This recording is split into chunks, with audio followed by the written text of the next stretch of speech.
This is the third in a 4-part series of D&D stories that I have decided to call The Ballad of Mack Wilde, focusing on different characters from a fun campaign I was a part of when I was in college. Now, one thing I haven't really gone over yet was how this campaign began. At the start of the campaign, a group of unrelated mercenaries were hired by General Bobby Walters, see the Diggs video, to act as bodyguards for Juliana Keenseer, a DMPC cleric.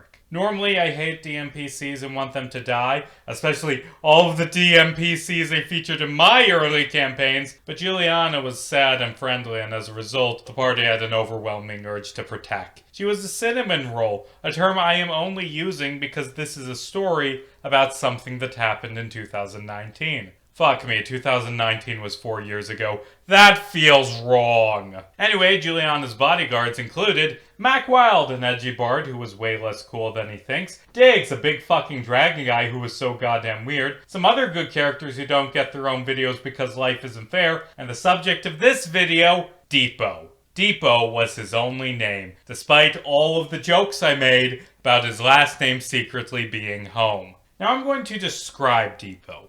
He was the first character this guy ever played. He was a tiefling. He was a rogue. The title of this video is The Murder Hobo's Betrayal. I'm gonna let you take a few guesses as to what type of character Dipo was. That's right, Dipo was a cringy, edgy, wannabe main character with a 10-page backstory and a loose moral compass and... oh wait, that was my character. No, Dipo was a murder hobo. A murder hobo, to quote Wiktionary, is a character who wanders the game world, unattached to any community, indiscriminately killing and looting. And I'm gonna be honest, I fucking hate murder hobos. Like, there is nothing worse than starting a campaign with the classic, you all meet in a tavern opening. Then a guy comes up to give you the plot hook and the rogue just shouts, I stab him and take his money. Or you meet with the plot relevant character and they shout, what in the room can I steal? The DM worked hard on this, okay? Shut up and stop making the game all about you.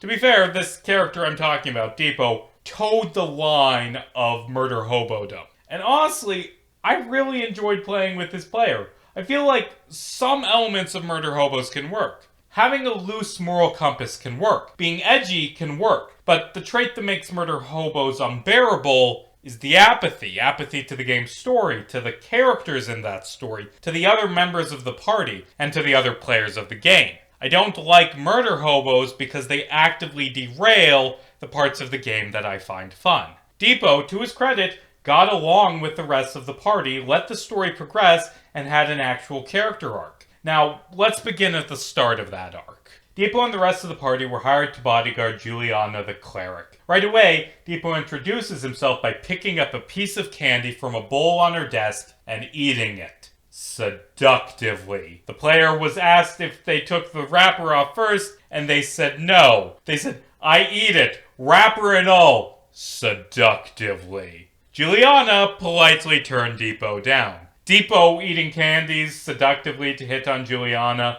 became a running gag. Eventually the fighter got so sick of it, he put a mouse trap in the candy bowl. Dipo reached in, broke his fingers, and didn't flinch. He pulled the candy out, mouse trap still on his finger, and ate it. Seductively. Later that day, Dipo decided to go find and join the Thieves Guild. Mack went along because why not? The two of them went up to a guard and Dipo politely said, hello, we want to commit crimes. Where's the Thieves Guild? My character cringed. The guard, a young, kinda handsome guy named Derek, got kinda nervous and began to back away. Mack cast Charm Person on him to calm him down and asked if he knew where the Thieves Guild was. Derek said no. Mack and Dipo shared a brief look and then both of them immediately began stabbing. In hindsight, Mack Wilde was a bit of a murder hobo too. Or edgy character with a weak moral compass and main character syndrome, which is like a murder hobo, but you care about the plot. Trust me, Mack Wilde gets better in part 4 of this series. I don't remember who stabbed first, not that it really matters. In Mack's head, they've just told a cop that they want to commit crimes and also use mind control magic on him, both of which are really illegal things to do. As for Dipo, man, I don't know. Fortunately for Derek, Diggs showed up, saved him, cured his wounds, and made him promise to to keep his mouth shut about the whole stabbing thing. Mack and Dipo were actually a pretty good pair. Both of them had that chaotic, crime-happy energy, as did Mavis, the party's other rogue, who I don't have much else to say about right now. The party frequently stopped by this shop that had two entrances. One sold useless trinkets, like a pillow with Diggs' cousin, or World's Best Dad keychain that Mack bought as a joke. The other sold expensive magic items the party couldn't afford. These three murder hobo adjacent characters frequently attempted to rob this magic store, and failed horribly. I don't remember specifically, but I think they failed because we overcomplicated things. Like, okay, I'll scout out while invisible, then Mavis will cause a distraction in the trinket half, then Dipo will run in and grab the items, then Diggs will be waiting outside in the getaway car, and we can buy explosives to take out the south wall, and I can detonate them when Mavis gives the signal, and Rose can keep a lookout from the book depository across the street, and it all just fell apart. The party failed at a lot of things, come to think of it. So much that Juliana gave them a name inspired by an archaic synonym for blunder. Boner Squad. D&D is dumb sometimes.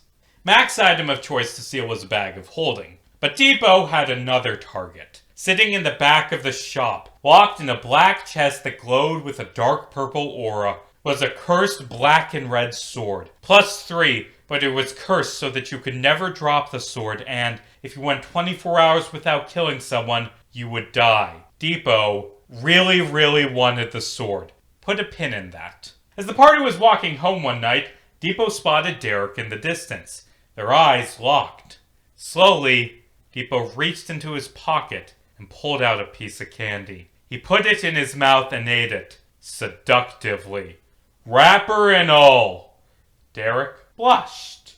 Okay. Over the course of these dumb, meandering adventures, the party spent a lot of time with their charge, Juliana. When they met her, she was very depressed, living alone in a big house without any friends. Slowly, as they shared meals, played games, and seductively ate candy, they began to form a real bond with her.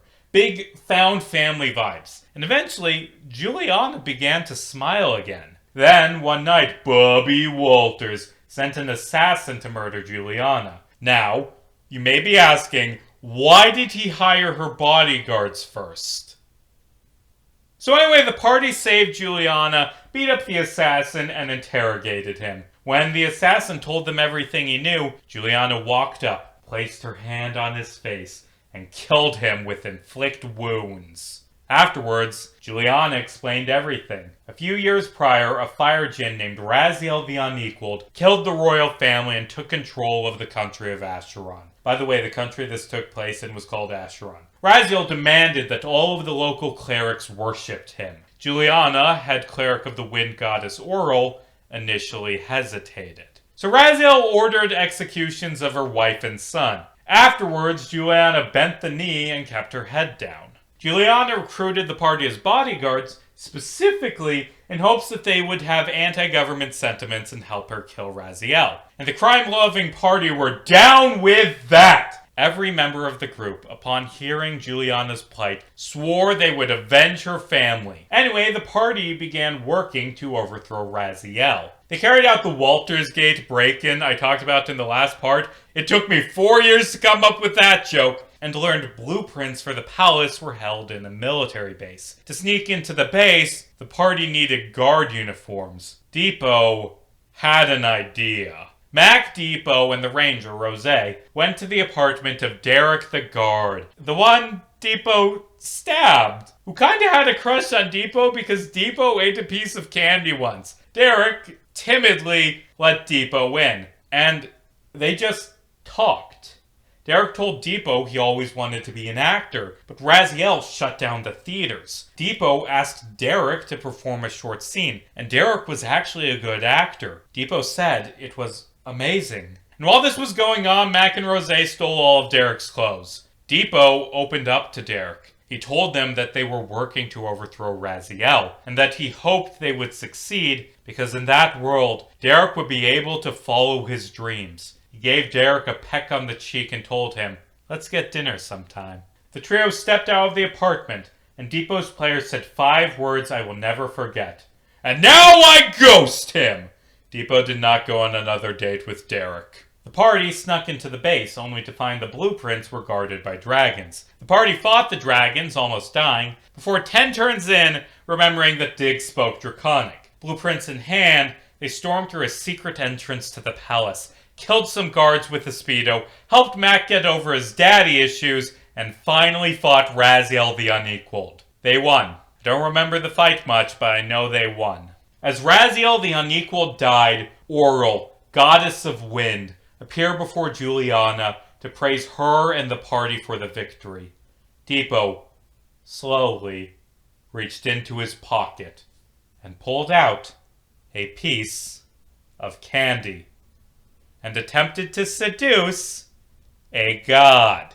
I shouldn't have to explain that he failed. Now, that was the end of the first arc of the campaign. The second half took place 5 years later. When the party reunited, Juliana took them to see a play as entertainment. In the starring role was Derek, now the country's most acclaimed actor. Dipo quietly watched the play. When it was over, he walked backstage to Derek's dressing room. He left a single rose. That night, Derek showed up at Juliana's, completely fucking pissed. What the hell? You ghost me? Don't talk to me for 5 goddamn years to leave me a rose? What the hell does that mean? I love you and I want to get together. Fuck off! You missed your chance! And then Derek stormed off, hoping to never see Dipo again. Anyway, Juliana gave the party a new mission, tracking down the lost princess of Acheron so she could be crowned queen. Dipo jumped at this new quest because if he saved the monarchy, that'd impress Derek. The party headed out to the countryside, buying lemonade from sweet old ladies as they traveled. One day, the party stopped by a small inn for breakfast. The bartender, a goblin named Boglin, mentioned that it was his 30th birthday. Dipo said, "You know what that means? Birthday slaps!" His player then said something that radically reshaped the rest of the campaign. I slapped Boglin once for every birthday. Commoners in 5e have 4 hit points on average. Unarmed strikes do 1 plus your strength modifier damage. Dipo's player, not thinking, proclaimed that he hit this bartender 30 times. So anyway, Dipo beat Boglin to death. The party stared at him, horrified. Guards showed up, Dipo ran, and the party didn't follow after. Dipo's player, admittedly, realized how big of a fuck-up this was. He rolled a new character, a monk named Dagobah, who was chill and loyal and never did any murder hobo things. Periodically, as the party searched for the lost princess, the DM asked Dipo's player what he was up to. During Dipo's solo adventures, he met Boglin's nephew Foglin, kidnapped Foglin, returned to the capital, and sent a letter to the party asking them to come back because he'd found the lost princess. The party returned to find Dipo standing outside Derek's house, drunk. Sitting next to him was a tied-up goblin boy wearing a pink dress and a cardboard crown, sobbing. Dipo shouted, "Hey Derek! I found the lost princess. I'm a hero, so you have to date me now." The party untied Foglin and arranged for him to be taken home. Dipo, both meanings of the word pissed, stumbled back to the magic shop. He barged in, punched the owner in the face, stole his keys, and opened the chest with the cursed sword. Dipo showed up at Juliana's house, wielding the cursed blade. The party was horrified, but Dipo didn't care. He said, It's fine, I just want to party." He pulled a candy out of his pocket, stuck it in his mouth, and choked on it. Coughing, he asked Dagobah, "Am I sexy to you?" Dagobah backed away and Dipo kissed him. Dagobah, rightfully angry, punched Dipo in the face. Dipo stabbed him in the chest. The party ganged up on Dipo, beating him down. He got angry. "We were friends!" he shouted. You ditched me! You made a promise and you fucking ditched me!" Dipo fell to single-digit health. Mack and Mavis stood before him, rapiers drawn. "Do it," Dipo spat. "Fucking do it." "All right," Max said. He stepped to the side, revealing Diggs. His staff pointed at Dipo. Voice booming, Diggs shouted the command word. "Be gone! Foot!" Dipo was banished to hell. His cursed sword clattered to the ground. Mack returned it, having his unseen servant carry it back, and the party went back to their quest. The thing about murder hobos is that they are defined by their separation from the game world, from other characters, from consequences, and often from other players. But the thing is, those connections are what makes role-playing games special. You can't have it both ways. You can't be part of this emotional story about a found family, protecting each other from those who've hurt them, and also be a chaotic wildcard who kills randomly to be lol random. Dipo's player made the right choice, writing Dipo out of the campaign. After Dipo was banished, the rest of the party strove to be better, to abandon their own murder hobo tendencies, lest they end up like Dipo. There is one more piece to this story. In the final part of this miniseries, I'll return to the character of Mack Wilde. I'll talk about his backstory, his relationship with his father, his friendship with the rest of Boner Squad, and his death.